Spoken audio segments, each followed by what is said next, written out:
Hi there. Hi. Glad to be here. Thank you for having me. As was said, I am going to be chatting about moving from execution to strategy as a designer. And thank you for the great introduction. As was said, I am a staff product designer at Dropbox. I am also a game developer, so I've made a variety of games over the past 10 years. Happy to nerd out about that later. And I also co-organize the Game Devs of Color Expo, which is an annual conference that'll be in its 8th year this September. And we're looking for sponsors, so check out GDOC Expo for more information if you're curious. Awesome.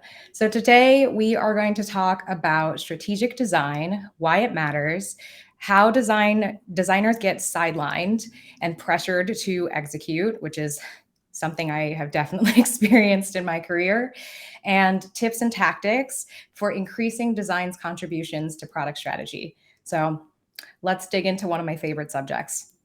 Let's start with the value proposition, just throwing out one of many buzzwords you'll hear. Just kidding. But why should we actually care? Why does strategic design matter? And why does it matter to have a design led strategy?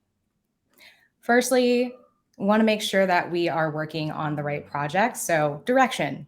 Having direction is really crucial, and designers are really good at illustrating, for example, North Stars, visions of the future, helping us to confirm that we are moving toward the right thing, especially in this growth driven and experimentation driven world. Secondly, innovation. Designers are amazing at looking outside of the box, thinking of inspiring solutions, looking at something that you wouldn't quite expect and drawing something from that and finding something amazing from it. And designers are also great at determining when it is better to stick to predictable solutions. So, thinking about accessibility and things like recall versus finding totally new solutions out there. Sometimes it is actually good to have a predictable solution, and designers can really help to navigate that innovation and predictability kind of uh, paradigm. Next, confidence. Designers are also very good at helping people to validate that their solutions are going to have an impact. So, we have been trained to gather insights from everywhere, whether it be talking to individuals, figuring out competitive analyses, for example. Designers can really make sure that the work that we are putting into the world is actually going to reach the right people, send the right message, and that's really important for actually launching a product and then also finding product market fit, for example. But this drawing may look familiar to you. Designers often aren't involved in product decisions. So I've had this happen to me before, especially in this remote world, which I do love. But it is very easy for conversations to be siloed, especially when people don't understand what value a designer can bring to the conversation. So let's talk about that. Why is it that even though we bring all this amazing value to the table, we still get sidelined quite often? This has been said well by many people, so I'll just highlight one person who said it very well. A lot of companies wait until they think that they know the solution to a problem, and then they actually engage designers. And it's like they think that the job of design is making the solution look pretty instead of actually engaging with the problem itself and understanding how design thinking, systems design, all of these concepts can actually benefit validating the problem. A lot of people don't, as I alluded to, understand the value of design beyond aesthetics. So some of these phrases might be familiar to you, whether it's, oh, can you just, kind of add a little bit spice to this? Can you mock this up for me? I need this idea to pop a little bit more, make it prettier. These are definitely things that I have heard in my experience as a designer. And I have done as much as I can to show people that there is more to being a designer than these. So, as I mentioned, designers often get pulled in after a solution or a direction has been determined. And then the designer often gets put in a very uncomfortable situation where you have to say, hey, actually, are we solving the right thing?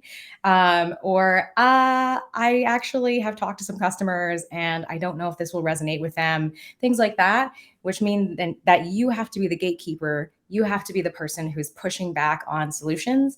And that, of course, puts you at odds and increases that feeling of us versus them, which is really frustrating. It results in a focus on production. It generates worse outcomes for customers. And of course, when it comes to teams, it makes people not want to work together. So it will just intensify the challenges that you have with getting things done in the future. I have experienced these kinds of things personally. So, for example, with my experience on the SoundCloud Go launch in 2016, I absolutely love SoundCloud. And I was very excited to get to work on helping them figure out how to monetize their product experience. They already had a product that existed for creators. So, people who would upload sounds to the platform were actually paying for storage, but they also needed to figure out a way to pay the music industry and the music labels for the tracks that people were listening to, especially when those were copyrighted content. And so they wanted to release a subscription service, but the subscription service that they had put together had mostly been done without user research or talking to designers. And so when they actually had figured out the package, they then pulled in designers to actually figure out how to sell it to customers. And from research and from doing lots of design work, we recognized that a subscription service of the kind that they had put together was not going to be compelling. So then we had to figure out how to say, no, no, no, wait. But it was too late to do that. And so subscription numbers were super low. And SoundCloud is still one of my favorite platforms, but it's definitely been in recovery mode since then. And for me, this really underscored the importance of designers being involved earlier. So let's talk about how we can do that. How the heck do you do that? I'm going to share several different tactics for increasing design led strategy. And I'm going to be talking to people who are ICs as well as people who are in management roles. So, whether you are somebody who is on the ground, who is often being asked to ship design, or you are a leader in the management sense who is hearing constantly, like I need to be involved sooner in the process, or like these PMs never involve me, those kinds of things. I'm going to share some opportunities for both groups. So, tactic number one is to focus on goals. So, again, a lot of people have said this very well. And I think that it's very important to share your goals with your team and to get them involved and to learn what matters to the business. So here's an example of what happens when you don't do this. So a lot of newer designers will forget that design occurs within the context of an organization. They've gone to design school, and a lot of times, as a person who has I went to graphic design school, so I definitely was guilty of this. I thought about design in terms of the creative artistic sense and not really about how it connects to the broader strategy and the potential that it has in terms of helping businesses connect with their customers and finding products that really match both what the business needs and the customer needs. That was a thing that I learned over time. And so I learned through a process of just making mistakes and also through taking some courses that design in real life is much more messy. It's complicated. Um, Everybody is contributing to the experience that's actually going to get released. We don't have a lot of control. And so the more that we can learn to speak the language of other people and to understand how we fit into a business, we can actually operate in a way that is more likely to create better experiences. So, what I would start with is to actually go speak to people. Um, I talk to my PMs and the people that I work with quite often, and I work to learn what their goals are. Everybody has goals around you, and you just have to ask them what those are. A lot of people are very, very open to chatting with you for 30 minutes, for example, and just answering questions. People absolutely love to talk about themselves. And more specifically, if you are working with a product manager and a data analyst, engineering leads, people like that, definitely reach out to those folks and start to ask them, how did you get into this? what really excites you about product management or engineering or whatever their role is. What are the things that you're focused on for the next 1 to 3 months? Those kinds of questions will really help you understand how you might be able to pitch them on something or to collaborate with them better. And when you focus on this, again, you're going to start to unlock a shared language. So that's really important because you want to make sure that you are framing your conversations from their lens. So, one thing I used to do as a designer is I would say, oh, here's this design problem that is really hurting design or our customer experience. But when you actually start to speak the language of other people, you might say, hey, we are actually affecting user churn, or we are creating an experience that leads to this amount of revenue loss because of the way that this experience is not functioning properly. And when you do that, it's actually more likely that people will listen to you. And that kind of is frustrating, but it is real. Something else that you can do is you can take a class to build more of a vocabulary. So I took a class with the Designer Fund. There are a lot of courses out there, especially right now. We're having a huge boom of people talking about things of this nature. So you can definitely look into different classes. I'm sure UXDX will have more things as well, talking about topics of this nature. But it's really important to dig into the language of business and understand things like what business model your company that you're working for has, or maybe you're working as a freelancer. What is the business model of the client that you have? How do they make decisions around what projects or initiatives to support, fund, defund, things like that? Super important for actually figuring out how to move forward and to get people to actually stand behind your ideas. Next, it's important to show up, to be present. And what I mean by this is that you need to show people the value of design, not just say it. So, people often at the beginning, they think of design as an output, right? But something that you can do is you can help everybody, yourself included, achieve their goals through design. So you can insert yourself into conversations where design can help in the least creepy way as possible. And you can do things like what my coach calls starting a campaign. So figuring out what your thesis is, what your goal is, and then thinking about the methods through which you will actually nudge people and influence toward your goal. So, something that you can do that's really tangible, for example, is say that you have learned something about the total addressable market or TAM. You can then start to ask questions about that, or say that you have learned about targeting in terms of an audience, or how a persona actually might benefit the work that's being done on market research, for example. Those are things that you can start to ask people about. Hey, when are we planning to launch this experience? Why do we believe this change needs to be made now? Where else in the product might this experience provide value?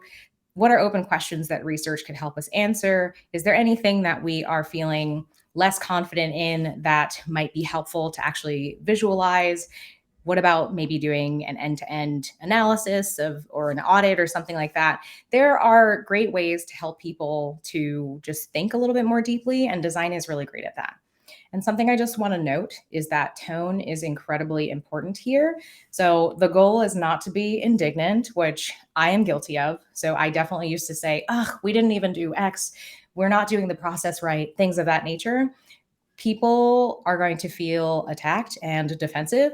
And if you put people on the defensive, they are not going to be incentivized to include you. So I don't like being that person to say that tone matters. But in this case, it is quite important if you want to maintain these relationships, which I think you do because we're trying to eat, we're trying to pay rent, we're trying to make cool work and release things that we're proud of. So it is really important to think about the way that people are perceiving your message. You can facilitate quick alignment with design. So, something that I have done is actually volunteer to illustrate concepts that people are debating. And you can see an example of this here. There was a conversation at Asana where it was all about like how we're going to build out this data model. And one of the things that I did to help move people forward with this conversation was actually sketch out all the different options that were being discussed in like Dropbox paper or something like that. Like they just had like a huge doc where they were talking about this. And I was like, no, no, no. This is what design is for. So we can actually show how decisions that you make on the back end are going to affect the experience on the front end. And I think from that, people really started to understand, oh my gosh, design actually has something to say, it's really useful. And it's not just about, things that are ready to launch or like execution. It's actually more conceptual than that. So I'm really proud of that. I've also run workshops to encourage discussions and generate ideas. So you can see some examples that come from both Etsy and Asana here. These kinds of conversations can be great for involving lots of people and showing that design can actually also be a facilitator of conversations that can move decisions forward. So I think without doing these kinds of workshops, I think it would have taken a lot longer to make these decisions because I would have had to. I mean, I don't even know if I would have been involved, but my PM might have had to go around to a lot of these groups of people that we were talking to individually and actually try to influence them in more silos. And by doing this in a workshop format or in a communal format, you can actually have those conversations out in the open, get through all the conflict as quickly as possible, and move on to the point, which is, again, making good customer experiences. I actually know a friend of mine, Erin Nolan, is running a workshop about facilitating good workshops if you're curious. So I can definitely share a link to that later. Design can also help people make decisions through illustrating the future. So I kind of showed a little bit of an example of that in sketch format, but you can also actually visualize other things like plans.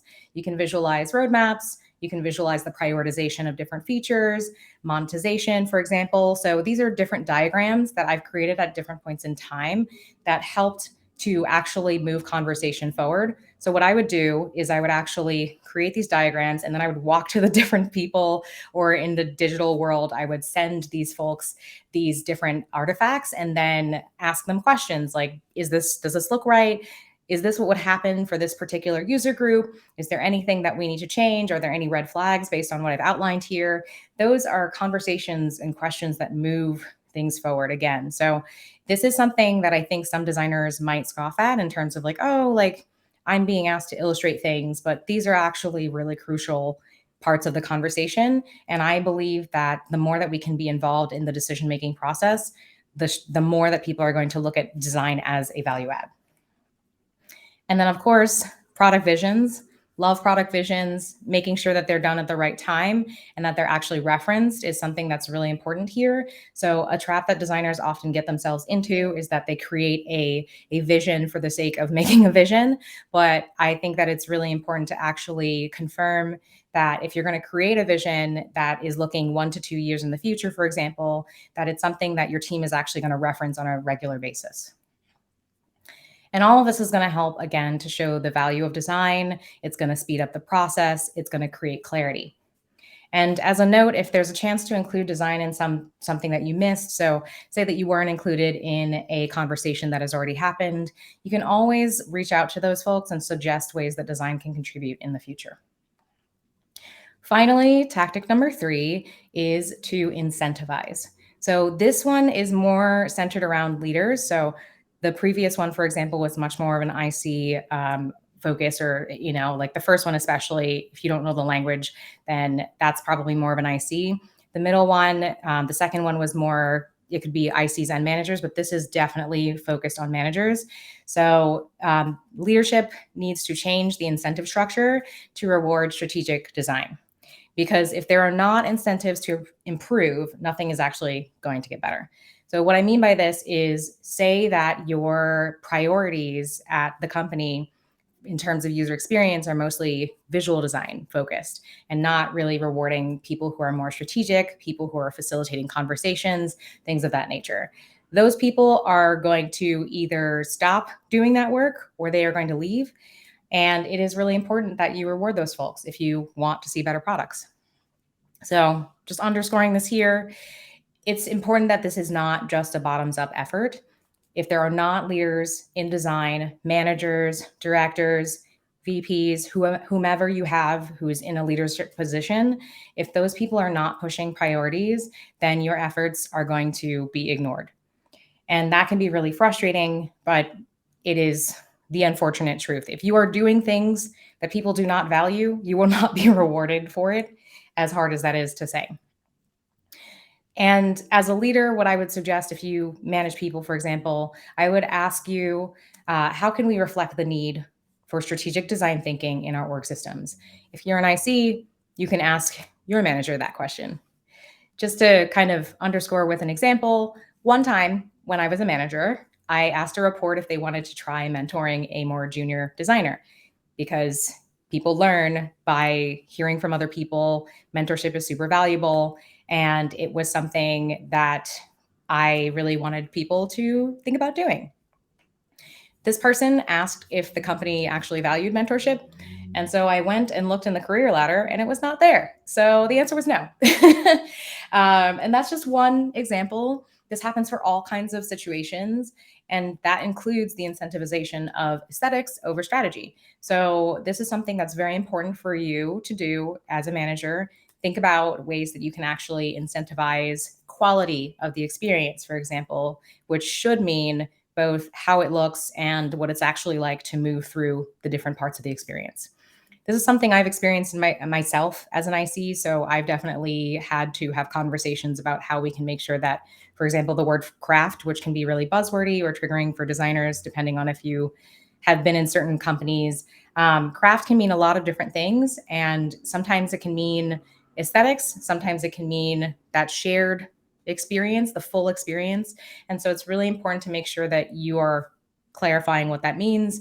And if there's a lot of focus on aesthetics and less about if it actually helps people get their tasks done, then how can things be more balanced? I think something else that's really important, as I've kind of mentioned, is making sure that design is not doing this as a silo. So, how can design's goals and career ladders complement other functions? Some of the questions that you might be able to ask are, can we stop pressuring PMs to ship quickly? Can we require projects of a certain size to be tested at least once with users? Can we build out our design systems so that designers can actually move faster and concentrate more on information than thinking about which color button to use or which pixel size or spacing and things of that nature? And this is something that is incredibly important, because if design is operating in a silo and decides that experience matters, but doesn't go talk to PM or to engineering, they all have their own goals. So this is also, again, like a very kind of meta topic, but it is important to make sure that the goals are all working toward the same outcome, because if they are not, then you're just going to experience more of the same. So at Dropbox, we have staff and principal product designers who actually work with product and engineering directors. And this is something that's really helped to increase the quality of the customer experience. And that's something that took a lot of advocacy and a lot of effort. And I'm super excited to be a part of that team. But that is something that needed to be prioritized across the company. So you and your leaders are going to have to work with other people to make that happen. And when the incentives actually do align, you're going to start to see positive results. So, what I'm saying here is that if you're a manager, go out there and fight for your ICs. If you're an IC, you got to find out which of your managers or skip levels or whomever is going to actually be willing to go to bat for this, because it is not otherwise probably going to happen. So, something you can do, again, is to talk to your manager and your skip level and see what their goals are. How can you align your goals with theirs? How can you talk their language? And how can you share solutions and not just problems? And those are my tips. So something I just want to say is that this is really challenging, and that this is probably going to be a long-term kind of change. It's a cultural adjustment. So make sure to give yourself some love, to be kind to yourself and to others along the way. So to wrap up, many people think that design is aesthetics. It's important that you help your team see how design is actually contributing to the business or could contribute to the business. And it's important to get involved in an open, curious, and goal-oriented way. If you like this talk, I'm actually running a design strategy intensive workshop. That's going to be on June 26th, 28th, and 30th of this year. Early bird tickets are available on Rosenfeld Media's website, so you can go to the link to reserve your spot. With that, thank you so much for taking the time to listen and nerd out with me about design strategy. I am excited to hear a couple of questions. Thank you. Excellent. Thank you very much, Catt. That was really interesting. I haven't seen it being pitched before, the kind of the workflow model, but I think that's brilliant because you catch so many of the edge cases when you do that you don't normally think about. Yes. So yeah, if anybody has any questions, please do send them in. I'm going to ask one because I worked at a company where, like, I love the idea of get the business kind of mentality, and we're not getting involved. We're getting too like pulled in too late. So I said, okay, well, let's go talk to them. And like, why aren't you talking to them? And the answer was, well, I didn't know we were allowed. So like nobody had ever told them they couldn't, but they just assumed that they couldn't go talk to these other people who sat just one floor away in the building. So what kind of advice, or have you encountered something like that, and how do you get people to, I guess it's to your kind of show up point, so how do you get people to do that?